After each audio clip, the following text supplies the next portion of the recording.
Praise Lord.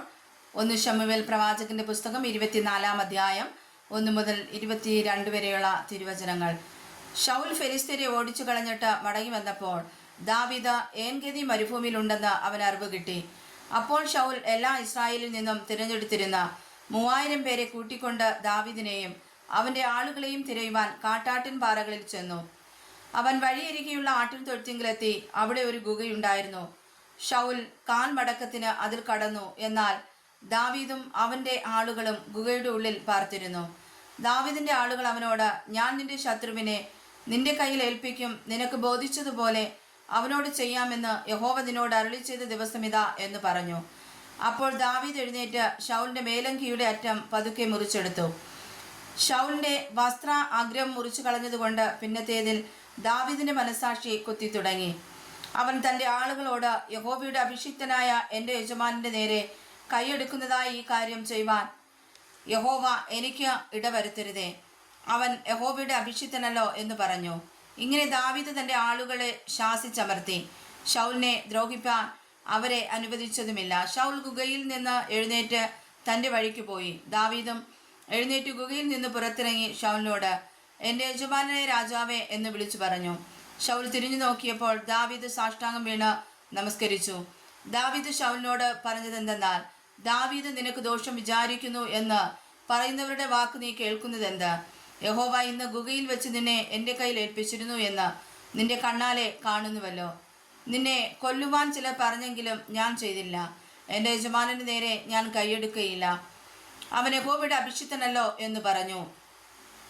എൻ്റെ പിതാവെ കാണുക, എൻ്റെ കയ്യിൽ നിന്റെ മേലങ്കിയുടെ അറ്റം ഇതാ കാണുക. നിന്റെ മേലങ്കിയുടെ അറ്റം ഞാൻ മുറിക്കുകയും നിന്നെ കൊല്ലാതിരിക്കുകയും ചെയ്തതിനാൽ എൻ്റെ കയ്യിൽ ദോഷവും ദ്രോഹവുമില്ല. ഞാൻ നിന്നോട് പാപം ചെയ്തിട്ടുമില്ല എന്ന് കണ്ടറിഞ്ഞുകൊള്ളുക. നീയോ എനിക്ക് പ്രാണഹാനി വരുത്തുവാൻ തേടി നടക്കുന്നു. യഹോവ എനിക്കും നിനക്കും മധ്യേ ന്യായം വിധിക്കട്ടെ.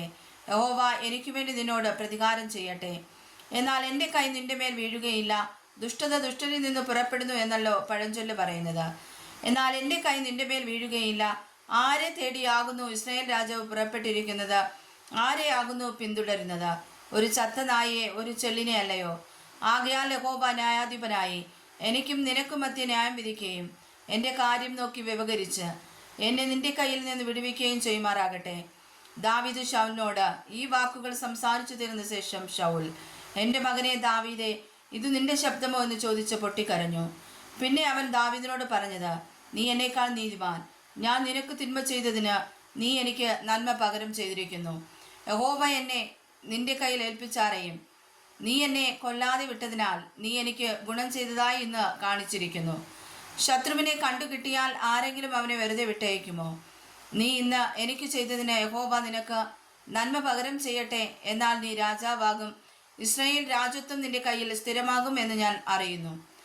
ആകിയാൽ നീ എൻ്റെ ശേഷം എൻ്റെ സന്തതിയെ നിർമൂലമാക്കി എൻ്റെ പേർ എൻ്റെ പിതൃഭവനത്തിൽ നിന്ന് മായ്ച്ചു കളയുകയില്ല എന്ന് യഹോവയുടെ നാമത്തിൽ ഇപ്പോൾ എന്നോട് സത്യം ചെയ്യണം. അങ്ങനെ ദാവീദ് ശൗലിനോട് സത്യം ചെയ്തു. ശൗൽ അരമനയിലേക്ക് പോയി. ദാവീദും അവൻ്റെ ആളുകളും ദുർഘത്തിലേക്കും പോയി. വായിച്ചതായ തിരുവചനങ്ങളാൽ പരിശുദ്ധനായ കർത്താവ് നമ്മെ സഹായിക്കുമാറാകട്ടെ. ആമേൻ.